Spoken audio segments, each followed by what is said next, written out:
Вчера в 18 часов 10 минут силы ПВО ВВС Yesterday at 1810, the air defense forces of the Belarusian Air Force were put on high alert. We call it Readiness Number 1 of the Air Defense Standby Forces. The fact is, we suspect that this is not the first time the armed forces of Ukraine have violated various agreements.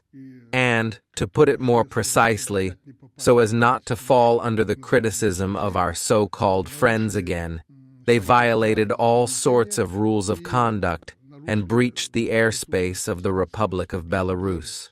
In the eastern direction, very close to us, in the Kostyukovich area. Therefore, the air defense forces were put on full combat readiness to intercept targets. There were about a dozen of them. Planes and a helicopter took off. And also MLRS systems were put on high combat readiness.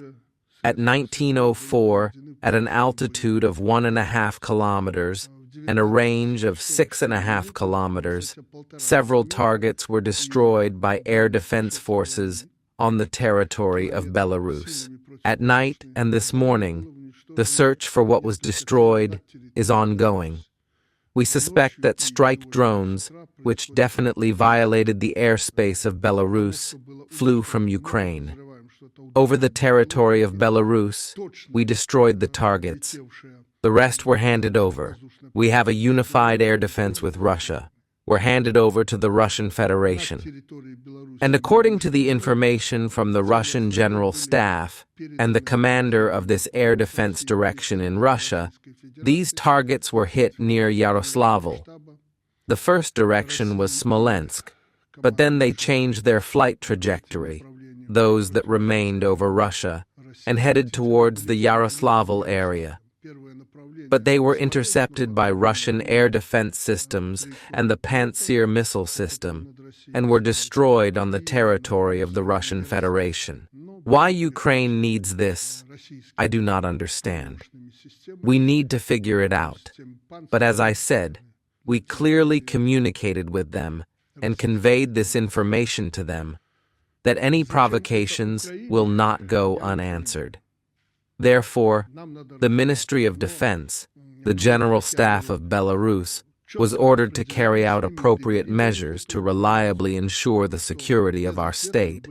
The interaction was exclusively with the Russian air defense forces, and absolutely all targets were destroyed, both on the territory of Belarus and on the territory of the Russian Federation.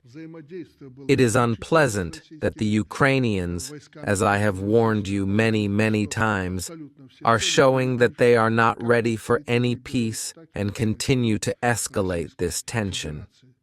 2 days ago, an attack in the Kursk direction, where they advanced several dozen kilometers. Today, they are already digging in there. And now this provocation with the aim of striking the Russian Federation. Probably, this is not a very pleasant thing. I would not like to deal with these issues in such a way today, but there is no getting around it. I think this provocation will be discussed in the media for a long time. But to avoid various insinuations again, I have informed you about what happened.